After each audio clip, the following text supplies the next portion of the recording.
Hello everyone, welcome to Enterprise Decoded, a technology podcast about the systems we build and the people those systems are built for. Hi, I'm Anji Maram, and each month we will explore AI, data, and platforms and automations and enterprise systems, not through the hype or buzzwords, but through intentional, empathetic, and humble leadership. Here is the format. In every episode, we will cover the good, the bad, and the ugly. What's working, what's broken, and what we need to face head on. Today's topic, the CIO brief, the long game. Why building for a longer term is the only real strategy in this AI era. Every boardroom is talking about AI, and every vendor is promising tons of transformations. But the question that most organizations are not asking, what does AI look like in your enterprise 5 years from now? Not short term, not 5 months from now. Because short-sighted AI adoption, chasing the demos, buying tools without proper infrastructure, or buying tools and implementing just to make it headlines is really not the transformation. It's a technical debt with a better branding. That's what's going on in many organizations. The CIOs and CISOs who are actually winning this movement are the ones thinking for long term, thinking in years from now, 5 years from now, not short term, not quarters, not 5 months. Today, to ground this conversation into the depth, I'm joined by Steve Nott, a technology leader who has spent entire career at the intersection of enterprise systems, security systems, and then strategic transformation. Stephen, thank you for joining us today. Why don't you introduce yourself and then give a better perspective? Thanks, Anji. Hello, everyone. I'm Stephen. I've been a CIO for many years and grew up in the semiconductor world, which is an exciting world to be a part of. And it's exciting to talk to you about AI. We've talked about it quite a bit, and we've partnered on several engagements as well. And one of the things that I think that's interesting about AI is it's like any other transformation we've been through, right? Whether it's been BI, data warehousing, middleware engagement, cloud, mobile. It's just more acceleration, right? Both to getting a solution, but then also adding additional risk. So it's exciting to have this opportunity to sit with you and talk about it. I follow your series. I learn a lot from others that have been on here.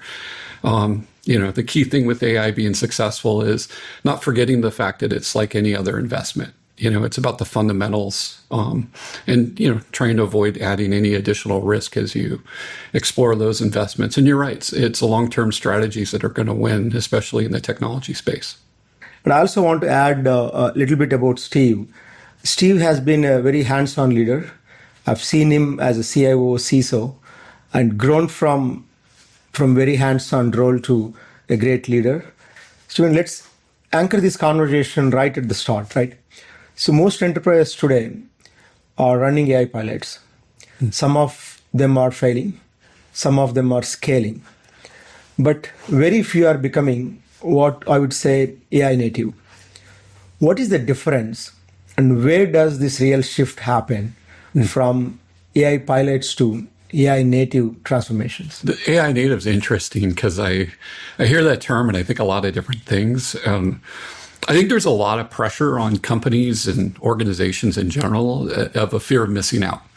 And I think, everyone just wants to throw money at it, and operate a little bit differently where, hey, I'll run a pilot, I'll see if it'll work. And then if it does work, we'll take it to production and develop it, then figure out how to support it. And a lot of times that does work, right, in some areas, right? But you have to take a step back, right? And the thing that I'm seeing that's interesting on these pilots is some of the fundamentals are missing. What problem am I trying to solve, right? What does success look like? Do other people do this, right? Are there any proven AI models already that solve this problem? And that even gets down to the security side. Am I dealing with customer data, IP data, right? Some of those key questions really fundamentally need to be asked.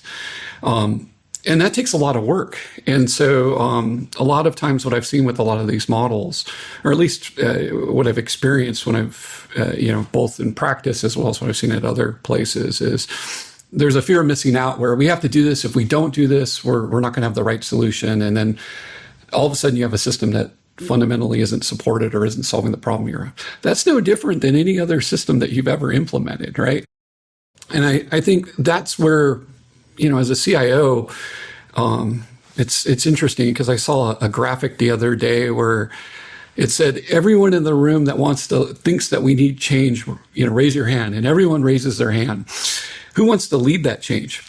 No one raises their hand, right? So I think that's where the CIO's role really is, and in some cases, the CHRO could step in and do that as well. So the question is no longer can we use AI, because every organizations are using AI. It's actually, are we building the business to compound, to create a competitive advantage on top of AI? That's what organizations are leaning towards. Yeah, AI comes down to, just like anything else, driving business value. You're going to invest money, right? Time, talent, however you want to measure it. And granted, you may have a little bit more freedom than other companies, depending on where you are and how your company operates. So those fundamentals don't change, right? And, it's really, like I said, a mindset piece of, you're going to adopt AI. So I think from an AI platform perspective, it's more of how do we put the strategy around what's that user experience looks like, what's the governance around that looks like, and how are we flexible for navigating those different choices? Because in the past, you would be really restrictive. You'd say, I'm going to lock this down. You're not going to be able to do it, right? And you're seeing with AI models like Copilot, which uses, it's now pivoting to different LLMs, right? So hey, can I leverage that, but then have the same user experience? But in other examples, like with legal, right? Claude Legal just came out, and it's offering out of the box native functionality that really solves some business functionality. So you may have a different experience for that group versus another, but you still have to manage the governance layer, the security layer, and trying to make sure your data protection's really dialed in. And for all of us that have gone through all the different cybersecurity stuff, right, that's a huge challenge, especially having customers that rely on us to protect their data, right, having been responsible for employee data and other data that is important to the company. So platform to me is, I would call it more of an ecosystem, right? And the ecosystem is where do we use AI? Where are we flexible? Where are we not flexible? And are we following rigid governance where it needs to be, and more flexible governance where we want to do it, right? Where we have more flexibility. I think the way you mentioned, I just want to take this McKinsey, the AI maturity curve. They created the AI maturity curve where the stage one is experimentation, where they do pilots and POCs. And then the stage two is adoption phase, which is scaling specific tools across multiple functions. And then integrations is a stage three, where they really integrate some of the workflows using AI and then some of the decision processes. The stage four is really the transformation. That is where the AI native operating model with a long-term interest in mind, where it really uses it like an operating model with the compounding intelligence. So that's the stage four. I think if you look at most of the companies are in the adoption to integration phase, at least in the many companies in the West Coast, in the Valley. I've seen when we went to this Gartner CFO conference, I've met a lot of CFOs of traditional industries. They're even not even at stage one. They're not even started the pilots and then POCs, right? Yeah. I think every company is figuring out from stage one to stage three. So I think stage four is the bigger thing. When the companies reach to stage four, that's when they really use the organization to capture the long-term value, so that the value can give a competitive advantage for organizations, And then competitive advantage could be revenue generation, new business models, cost savings. Eventually, those outputs and outcomes can be passed down to their customer, and then they can become a competitive advantage in the market. I think that's the stage for which most of the companies have to reach there yet. I just want to kind of explain where the companies are. I think knowing you, you are obviously in the figuring out stage 3 now. That's the way I understand. Yeah, I would characterize the transformation a little different, because I think as you go through the whole process, there's a transformation of mindset and talent, right? And that's why I mentioned the CHRO's role is pretty key. If you're going to be successful in AI and AI adoption, talent is probably the bigger driver than technology, right? So, and you got to have the talent that's willing to experiment, right? More often than not, and I'll give an example of which I'm sure everyone could relate to, is when you're using Microsoft Copilot or something generic that, let's say, you're forcing end users to use, right, to force a standardization, data protection, security. The first experience isn't always the best one, right? And what happens is your organization stops using it; they don't adopt it, and then you have traditional, hey, you need to train me on how to use this. And the training process is totally different too, as well, right? So I would argue the transformation actually comes when you come in and start to approach the AI ecosystem and problem solving in a totally different manner. You have to look at culturally, how are you changing? How are you developing talent? And are you doing it in such a way where exactly how I said, they're embracing it and they're starting to go into these projects. And now you have an AI solution that actually transformed through the entire process. And subsequently, it's very successful. And now we'll go into the good part of the podcast, right, where the long-term thinking really pays off. Yeah. So because when enterprises invest in AI with a long-term mindset, the returns are humongous. They're genuinely very different. So where do you see the biggest and most durable value being created in organizations? And what does really it looks like in practice to really capture the long-term value? Where do you see that, and how CIOs and CISOs should think and then guide the organizations and then really lead the change in the organizations? That's interesting. I mentioned earlier, about, I think it's more of a talent play. I think it's about building organizational capability, right? And really, AI is going to solve a lot of problems. Yeah, there's going to be efficiency improvements, value propositions, but the real change is in talent development, right? And so there's a shift going on, right? How do you get an organization that is thinking, what can I do? Like with AI, right? How can I solve this? I can solve more problems. I could be more efficient. And what you're finding with AI is you really can do that. And you could do it a lot quicker than you normally could.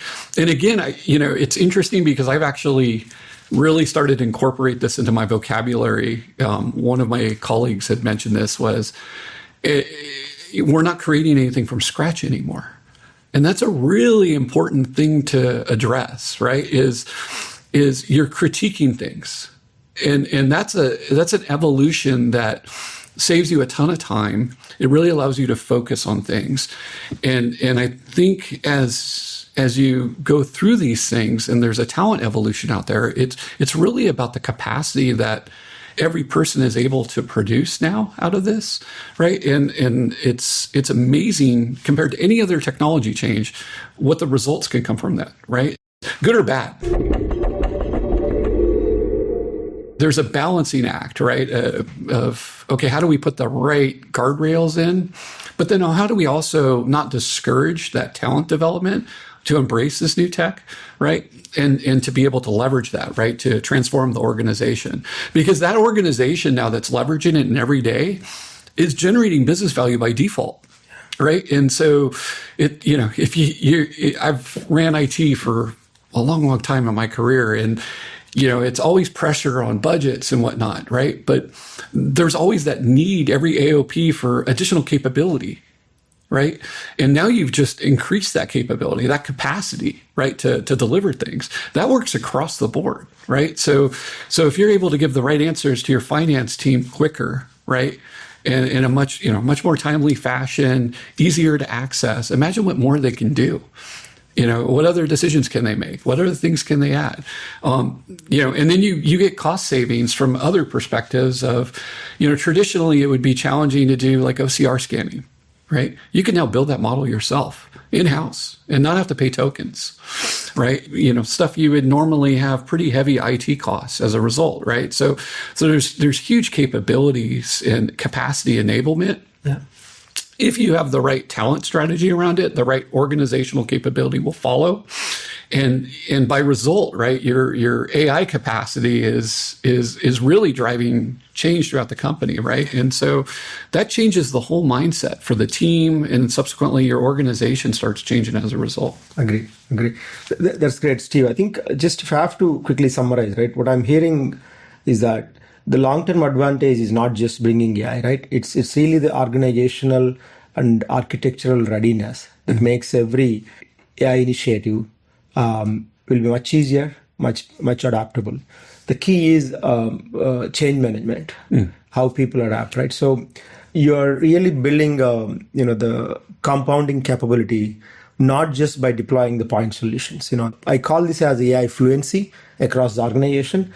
What that means is all the people should treat AI as like a basic thing, and then they should be fluent enough to use it across organizations. So I believe AI fluency across the organization is more valuable than single AI team at the center. And then the infrastructure investment today is a very unfair advantage of tomorrow, unless AI fluency is implemented across the organization. So that's how I kind of summarize the way you kind of explained the AI adaptability across the organization.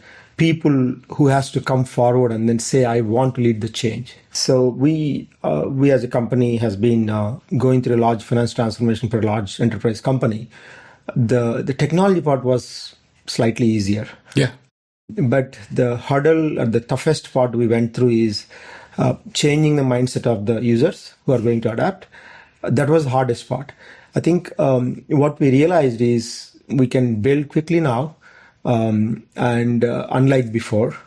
But the hardest part is, I think, the companies who come and enable AI, who build solutions. So where do you see organizations kind of making the most costly mistakes, particularly when they kind of optimize for short-term wins over the long-term capability or long-term solutions to compound on AI? It's interesting.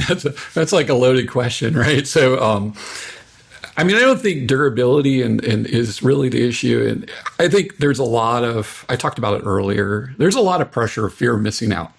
We all feel it, right? AI is changing daily. 6 months ago, it looked totally different, right? It's interesting because I equate it to kind of similar. Remember when we went to remote work and we had video conferencing that was, really archaic, and then it quickly transformed and then accelerated, and we didn't really know which vendor or platform to do it.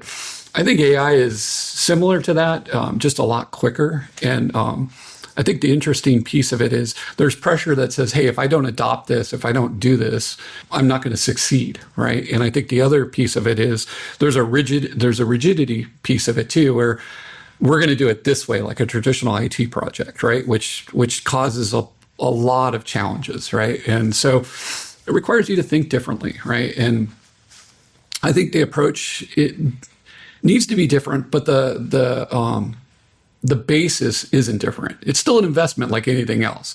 The one thing I would argue on the AI short-term versus long-term is likely whatever you put in short-term is going to change. So you're going to have a different model. It's going to happen, right? So I don't think you can plan long-term effectively. I think what you need to do is build the foundational layer. And the foundation layer is basically three components, right? It's the talent one I talked about first, right? The other one is the guardrails or the security piece on it, right? And then the last one is the data governance. And I think you've got to really approach those things because those don't change. Right. And so if you build the structures up properly, what might work today in a short-term solution, maybe a totally new evolved solution 6 months from now. right? Even 2 years from now. And traditionally, you would do like a 3-year roadmap or a 5-year roadmap, and you end up throwing those out anyways. This isn't one of those things where you're going to go in and put a huge platform in. I mean, maybe you do MoveWorks or you do some of these Asana or these different tools that are out there, for certain pieces where you want to maintain consistency, but you still have the same 3 things that you want to focus on, right? Is the talent ready? Did the organizational, adopt this? Is the change there to support it and manage it, right? Did I put the appropriate governance layer that it's working, but it's not acting like the DMV, right? And then, am I adequately monitoring the data layer and the access layer from a security standpoint, so I'm not creating additional risk or exposure on this, right? And probably one of the other things which I'd probably make as a 4th is, am I measuring success properly? Did it really drive value?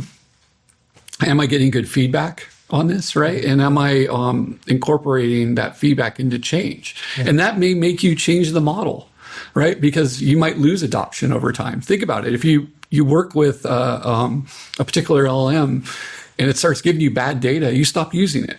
Yeah. That's going to happen, right? So you got to build a model that will learn from that or measure it, almost like you need a dashboard that here's how I react, right? And so I feel like you got to build those in and address that and pivot it a little bit of how you normally would do. So long-term wise, I think you build that foundation piece, but you also build a flexibility layer that says, okay, these things are going to change, and I'm not going to be a rigid leader here and force a particular mindset, right? I'm going to be adaptable. And I think those are the leaders that are going to evolve with AI and be successful. You also touched upon these points in the previous segment as well.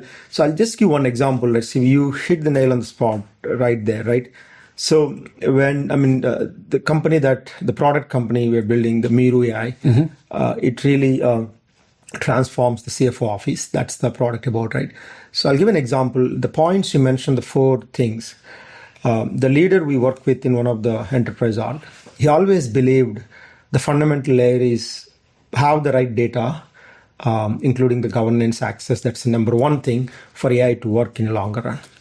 So the second thing is obviously the functionality. What does the data will help, right? Yeah. And the third thing is the making sure the governance is there, explainability is there, guardrails is there.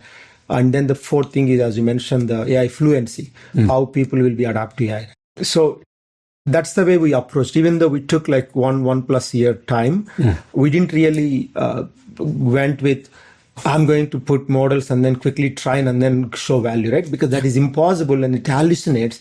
When we especially deal with accuracy departments like finance departments, we needed the accuracy layer, we needed the governance, we needed the guardrails. Right. We kind of approached in a longer term way, right? They kind of lead to some investments that feel like, very, very short term. And even though they feel like meaningful at that moment, but they don't compound, So you end up with a portfolio of bunch of experiments, rather than a proper long-term platform for growth, right? Yeah. So if I have to sum up in one sentence, right? Buying 20 tools is not an AI strategy, right? It's an organizational fragmentation. It's probably in a longer run, it becomes a chaos in organization, basically. AI from a cost perspective and an overhead perspective, I like to equate it back to like race cars, right? Like, so if you take all the logos of all the AI software you have and you put them on your car, right? And you're like, oh, I got every particular AI solution in the world on it. That's not really a good signal. That just shows a lot of maintenance, because race cars are expensive to maintain and they're expensive to support, right? That's where the companies like Critical River, the traditional professional services and consulting companies can come, and then they can enable and they can train Claude or OpenAI into the organizations. They can work with organizations to identify the use cases.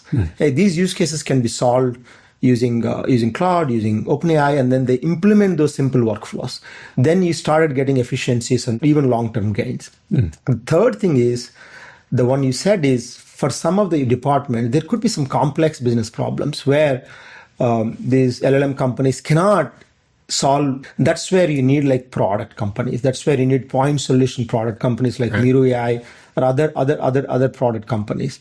Then they come and then solve these complex problems, and then they still use the lab companies in the back end, but they're really creating a domain expertise kind of companies. I mean, that's how companies are actually driving the AI transformation for a longer term gains. Let's get into the next phase of the podcast, right? The ugly, which is around blind spot, risk, governance. I know you played CIO, CISO, both hats pretty much ever since I know you. From in CISO perspective on the risk and governance and what keeps leaders awake, right? So I want to kind of spend real time here because this is where CIOs and CISOs often see things that boards and then business leaders don't see that, because that's where the CISO and CIO hat comes in, right? Majority. So AI is moving so fast. The governance isn't keeping its own pace. So it's like very slow. Everyone is like bringing AI, uploading whatever need, and then no guardrails, no governance. What are the real risks and what happens when these risks materialize? If you can throw some light from your CISO and CIO hat, that would be great. Yeah. Getting data leakage or IP leakage or not being adherent to certain governance policies or processes that contractually you may be obligated to, is probably where the bigger concern is. And we've seen that with the recent breaches and, all the different announcements of, adopting AI but not doing it properly, right? And then now your most prized secrets, your IP are out there, right? And so there's an approach you got to take where how do you convey that messaging without, slowing down that talent transformation, right? Because again, you don't want to be the DMV, right? But you got to have guardrails, right? And what I've found is you really got to really focus on communication. And, from an IT organization, that's not an easy thing to do, right? And AI is being adopted and being used, right? We have to adopt as an organization, right, to properly handhold through some of these engagements, right? And where you're seeing a huge shift is, a big focus on software onboarding, contract onboarding, AI onboarding, engaging in all these different aspects so we know where the problem areas are. And this is actually where AI is helping. How do we have a multi-vendor or multi-product strategy rather than locking in everything with one vendor? And then after that, switching costs would be so tough. That's something I think I can foresee, or we have seen with so many vendors that customers have logged in. Now I think it may happen again. We just want to kind of bring that point. That could be a blind spot people will ignore. Yeah. They should be able to switch to other vendors as well. That's something to keep in mind. You need to be able to pivot, right? Yeah. And everyone's different, but I said, like I came up with the 4 items earlier, right? Yeah. Those go across the board, right? You got to manage your data structure, right? You got to manage your governance, right? And security, right? Yeah. You got to manage your talent, like how you're driving that, right? And that really supports how well you can execute regardless. So, and then if you have a little bit of flexibility, you could pivot, right? And like I said, there's a lot of consolidation too in the industry, right? Like I mentioned earlier, and trying to figure out, where you're going to pivot, what are you going to build on in-house, right? Yeah. I mean, you can get an NVIDIA Spark and build a pretty advanced AI solution with no tokens and have it, sitting in a desktop. Exactly. And if you know that, your business user knows that. And so it's going to happen regardless, right? So trying to figure out how to navigate that and, put the right governance, but also the right support, right? And being a business partner, right? Ultimately, whether you're the CIO or the CISO or any role within an organization, it's the partner and make the rest of the organizations more successful. Thank you, Stephen. Appreciate that. No problem. Here is what this conversation makes it very clear, right? AI transformation is a long game, and the CIOs and CISOs playing it right are thinking in years, 5 years, 10 years down the line, not just in like 3 months or 5 months. And the difference between AI adoption and AI transformation is architectural, people, culture. It's not just technology. And then the short-term wins without foundational investment create a huge technical debt, but not competitive advantage for organizations.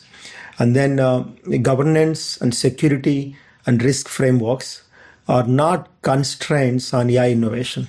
They are really what makes innovation sustainable at scale.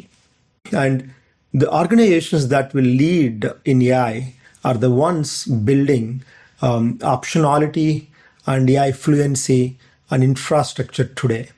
So if you look at the future of enterprise AI is not the organization that deploys the most tools, that would just be for the marketing purpose, but it's really the organization that build the most durable foundation. And CIO's job is not to chase AI. It's actually to architect an organization that compounds on AI and responsibly at a scale over time and time. Thank you for joining us to the Enterprise Decoded podcast. Until next time, let's get to work.